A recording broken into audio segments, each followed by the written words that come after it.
Hello बच्चों, ज्ञान बंधु गुरुकुल चैनल में आपका हार्दिक अभिनंदन है। मैं हूं अरविंद मिश्रा। तो आज आप लोगों को बंधुओं, कल मैं आप लोगों को पहला भाग जो था अंक गणित वो क्लियर करा चुका हूं। आज उसी गणित का दूसरा भाग जो है बीज गणित, उसके बारे में आपको बताएंगे। तो बंधुओं चलते हैं अपने टॉपिक पर। तो बंधुओं आज का हमारा टॉपिक है बीज गणित।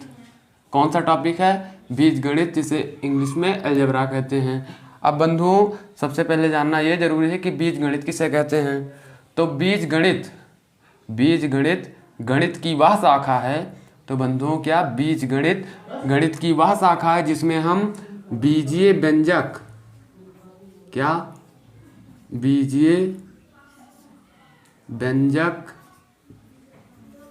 बीजीय व्यंजक का अध्ययन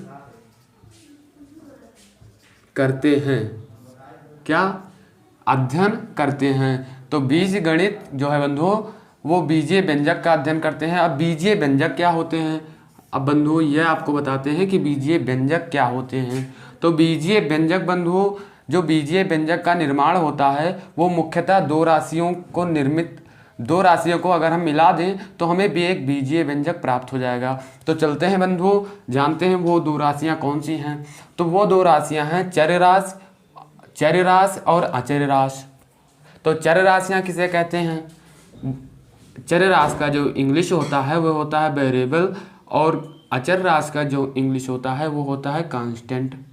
तो चर राशि किसे कहते हैं? तो वह राशियां जिनका मान क्या है बंधु? बदलता है। वह राशियां जिनका मान बदलता है उसे क्या कहते हैं? चर राशि। तो मान बदलेगा तो चर राशि होंगी। अब जैसे उदाहरण में देख लीजिए, समझा दे रहे हैं आपको कि चर राशि क्या है बंधु? चर राशि। तो चर राशि में बंधुओं जैसे होगा, चर राशियां की परिभाषा है वेरिएबल के जिसका मान बदलता है उसे चर राशि कहते हैं। अब मान लीजिए x, y, z, x से लेकर z तक, मतलब इसका मान निश्चित नहीं है, इसका मान हमेशा बदलेगा। जैसे x ये b c d e f g h i j k l, अर्थात इसका मान हमेशा क्या है बंधुओं? बदलता रहता है। अब बंधुओं आइए दूसरी टॉपिक हमारी क्या है? अचर राशि, जिसका इंग्लिश क्या होता है बंधुओं? कांस्टेंट। तो क्या कहते हैं बंधुओं? अचर राशि। अब अचर राशि क्या होते हैं? तो चर राशि का जो विपरीत होता है इसका जस्ट उल्टा ही अचर राशि होती हैं। तो अचर राशि किसे कहते हैं? तो जिन राशियों का मान निश्चित रहता है, मान क्या है बंधु? निश्चित। अगर मान निश्चित होता है तो उसे अचर राशि कहेंगे। अब मान निश्चित जैसे एग्जाम्पल में समझिए, जैसे गिनती लिखा है 1 से लेकर 100 तक, आप लोग सभी लोग जानते हैं। तो 1 2 3, अब 1 और 2 3 इसका मान बदलेगा तो है नहीं कि यहाँ 1 है तो यहाँ 2 हो जाएगा, 2 तो होगा नहीं, यहाँ 2 है तो 3 हो जाएगा, 3 हो सकता है नहीं 4 हो सकता है। तो इसका मान हमेशा क्या रहेगा बंधुओं? निश्चित रहेगा। तो जो बीजीय व्यंजक अब बताते हैं कि आपको बताए थे कि जो बीजीय व्यंजक है वो दो राशियों से मिलकर बना है। तो वो दोनों राशियां कौन सी हैं? चर राशियां और अचर राशियां। मान लीजिए कि कोई चर राशि है x और y, ठीक, ये कैसी राशि है? चर। दो चर राशि ले लिए हम अलग अलग, और ले लिए अचर राशि। क्या ले लिए? अचर राशि। अचर राशि में ले लिए 1 2। अब इनका अगर हम गुणा करा दें कि x गुणे 1 प्लस 2 गुणे y, आप जो इच्छा वो कर सकते हैं। यहाँ अगर गुणा यहाँ हम प्लस लगाए हैं, अगर आप चाहें तो माइनस भी लगा सकते हैं, जो आपका इच्छा। अब जब इसमें गुणा कराएंगे तो ये x और ये प्लस 2y हो गया। तो बंधुओं तो ये क्या है? एक बीजीय व्यंजक है। तो बीजगणित की परिभाषा क्या होगी कि चर, आप परिभाषा बना सकते हैं इसी से कि चर और अचर राशियों का गुणनफल, चर और अचर राशियों का गुणनफल ही बीजगणित कहलाता है, बीजीय व्यंजक कहलाता है, और बीजीय व्यंजक का अध्ययन करना ही बीजगणित कहलाता है। अब बंधुओं आपका 2 टॉपिक क्लियर हो गया, चरराशि, आचर्यराशि। अब आते हैं बहुपद। अब बहुपद को इंग्लिश में क्या कहते हैं बंधुओं? पॉलिनोमियल। क्या कहते हैं? पॉलिनोमियल, जिसे हम बहुपद बहुत इंपॉर्टेंट टॉपिक है बंधुओं, क्योंकि कक्षा 9 का पहला चैप्टर है वो बहुपद ही है। तो बंधुओं बेसिक क्लास हम यहाँ करा दे रहे हैं, जब कक्षा 9 की बुक पढ़ाएंगे तो वहाँ पे आपको बेसिक क्लास नहीं देंगे, यही क्लास पढ़ लेना आप। तो बहुपद क्या होता है बंधुओं? तो बहुपद वह हो, जैसे हम पढ़े बीजीय व्यंजक, तो मान लीजिए बीजीय व्यंजक कोई लिखा है 2x + 3। क्या लिखा है बंधुओं? 2x + 3। तो जैसा कि आप सभी लोग को हम बता चुके हैं, कल बताए थे आपको कि ये होता है आधार और ये होता है घातांक लिखो या घात लिखो, जिसे इंग्लिश में पावर कहते हैं। क्या? पावर। तो यक्स के ऊपर घात कितनी है? 1 है। तो बहुपद की अगर हम परिभाषा देंगे तो यह परिभाषा देंगे कि ऐसा बीजीय व्यंजक, क्या देंगे बंधुओं? लिखना चाहते हो तो लिख लो, ऐसा बीजीय व्यंजक। कैसा? बीजीय व्यंजक। ऐसा बीजीय व्यंजक जिसके, ऐसा बीजीय व्यंजक जिसके चर राशि, जिसके चर राशि पर घात जो है धनात्मक अर्थात पॉजिटिव हो, उसे क्या कहते हैं बंधु? उसे बहुपद कहते हैं। क्या? बहुपद कहते हैं। तो बंधुओं एग्जाम्पल में आप लिख लीजिए 2x² + 2x + 3, ये बहुपद है। अब बंधुओं देखिए, अब चलिए देखते हैं बहुपद के प्रकार। बहुपद क्लियर हो गया बंधुओं? उम्मीद करते हैं कि आपको अच्छी तरीके से समझ में आ गया होगा। अब चलिए बंधुओं देखते हैं बहुपद के प्रकार। तो बहुपद, अब बहुपद के प्रकार, बहुपद को बांटा गया बंधुओं, बहुपद को बांटा गया 2 प्रकार से, 2 विधियों से बहुपद को बांटा गया। अब बहुपद में जो सबसे मेन पॉइंट ये है कि बहुपद में घात होता है, घातांक का सबसे ज़्यादा महत्वपूर्ण योगदान है और पद का सबसे ज़्यादा महत्वपूर्ण योगदान है। तो इन्हीं दोनों बात को लेते हुए उन्होंने क्या किया, जो गणितज्ञों ने, उन्होंने कि बहुपद को 2 भागों में डिवाइड कर दिया। एक डिवाइड कर दिया बहुपद का जो पहला भाग है वो है घात के आधार पर, घात के आधार पर,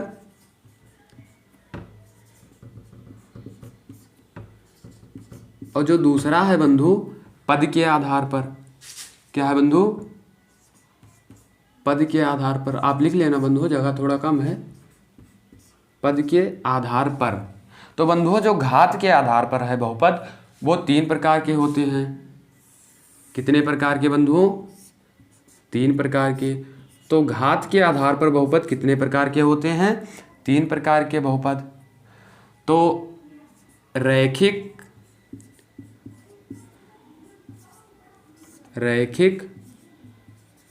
बहुपद, रैखिक बहुपद, द्विघातीय बहुपद या द्विघात बहुपद, ठीक, त्रिघात बहुपद।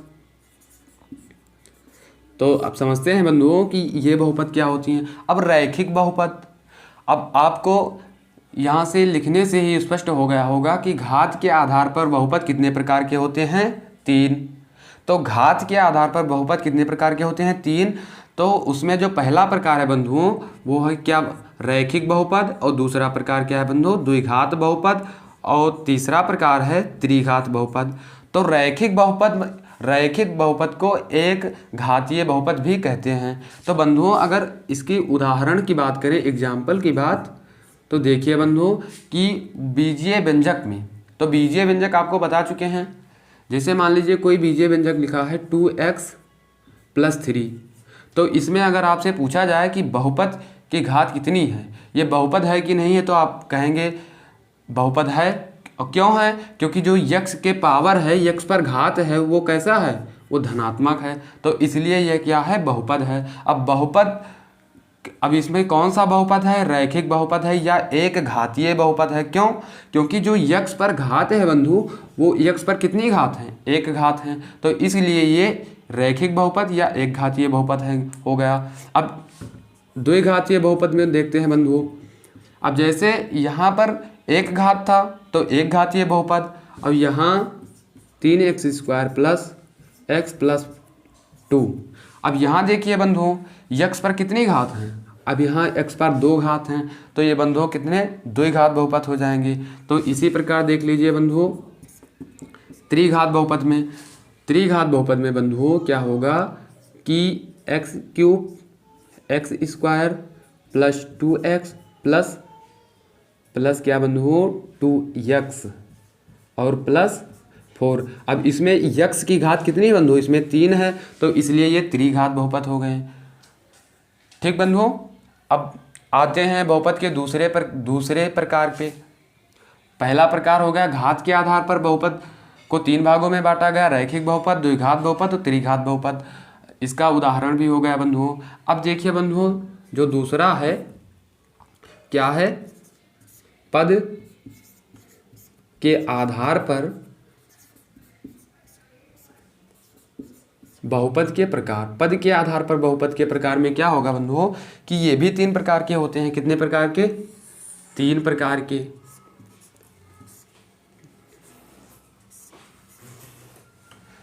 कितने प्रकार के होते हैं? 3 प्रकार के। एक पदी बहुपद,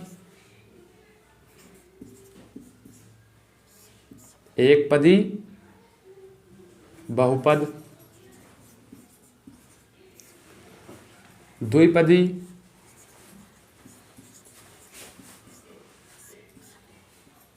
और त्रिपदी।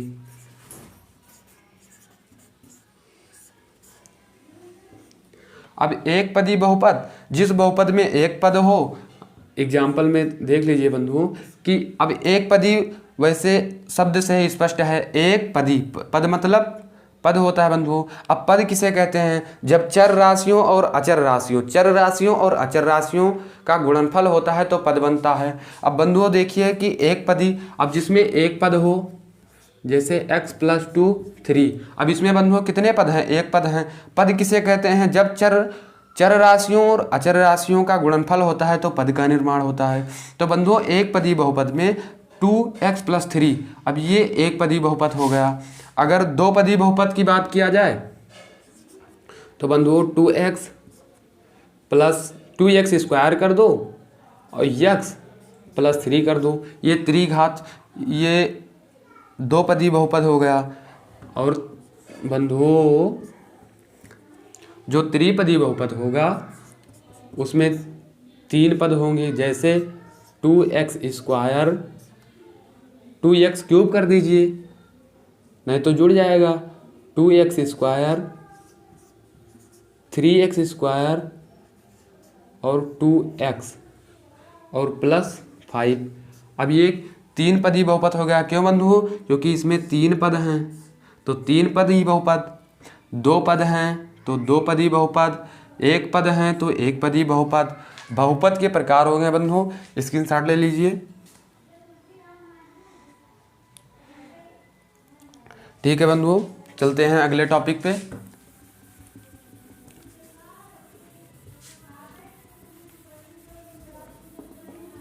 बंधुओं अगला टॉपिक क्या है आपका,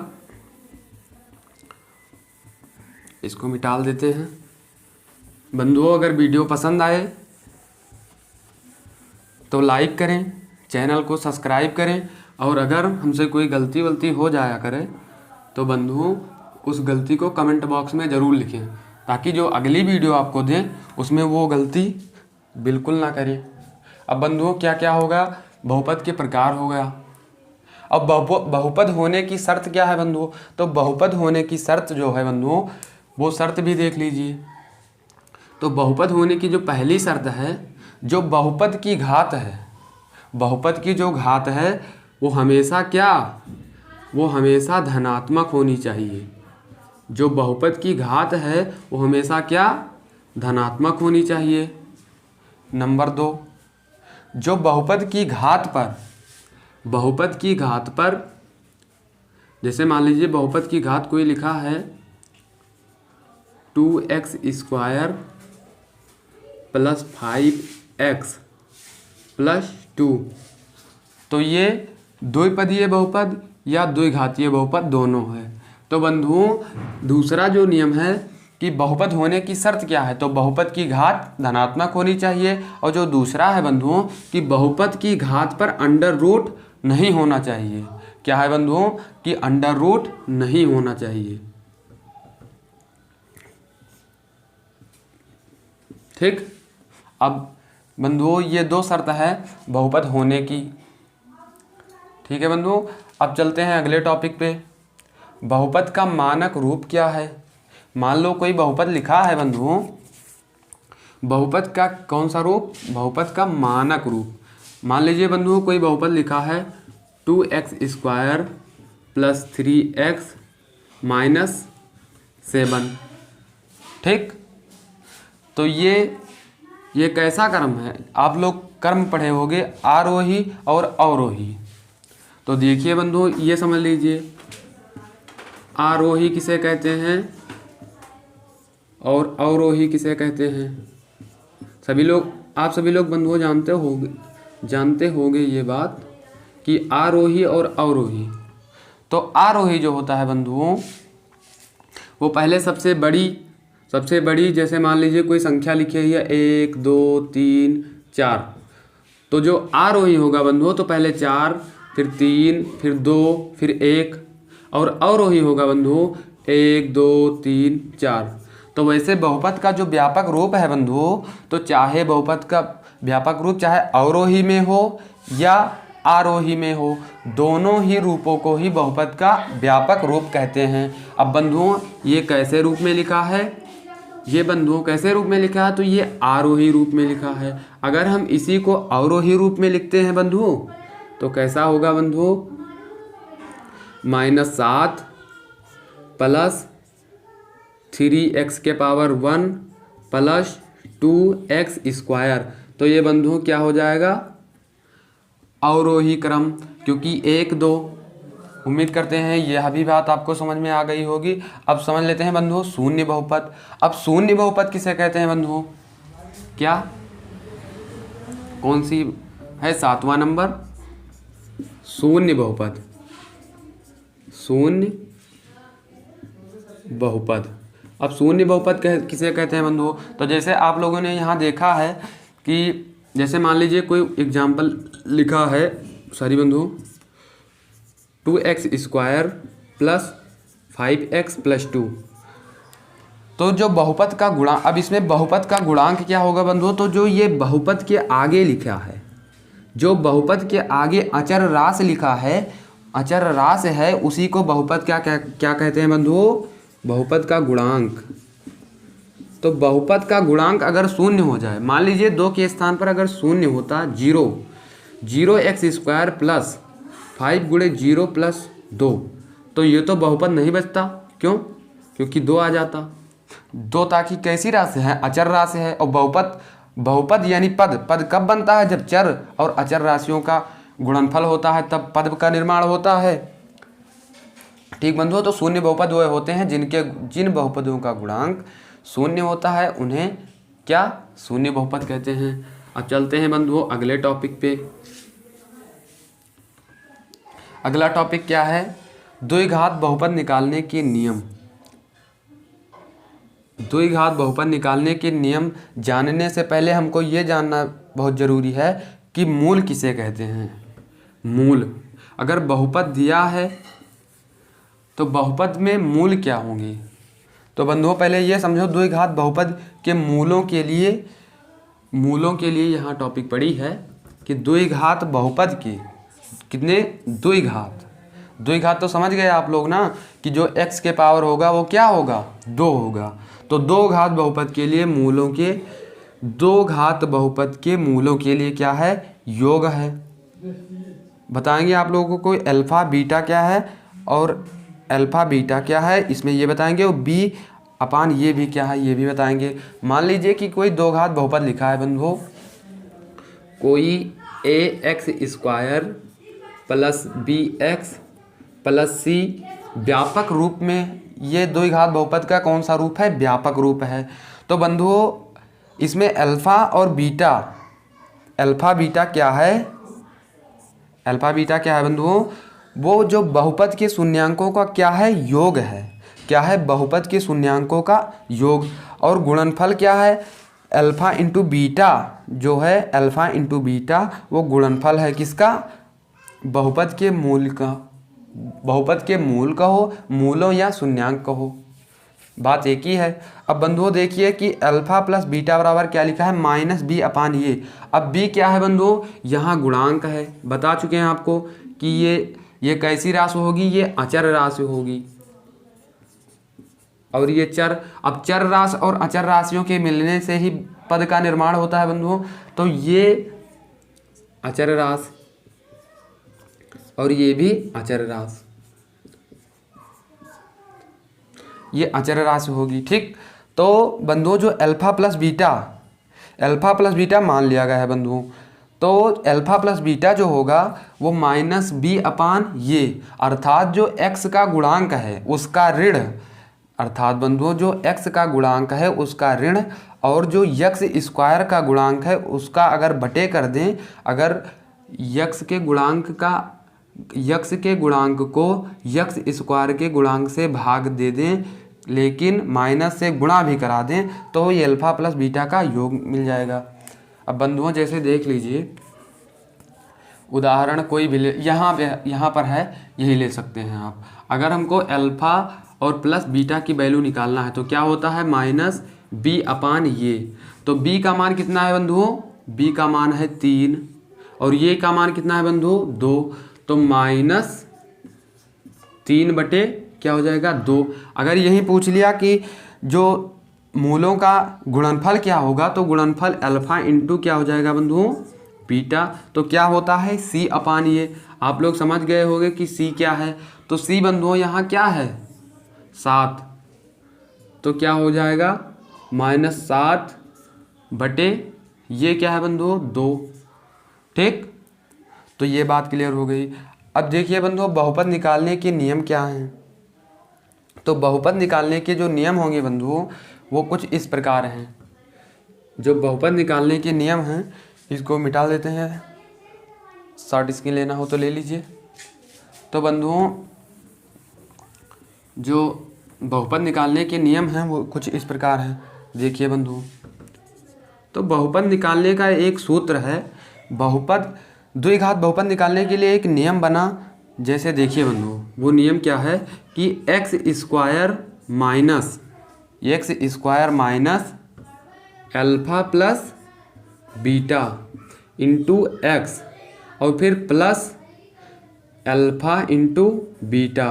तो ये क्या है, ये द्विघात बहुपद है। क्यों द्विघात बहुपद है, क्योंकि x के पावर क्या है, 2 है। अगर यहाँ x के पावर कितना 3 होता तो ये त्रिघात बहुपद हो जाता।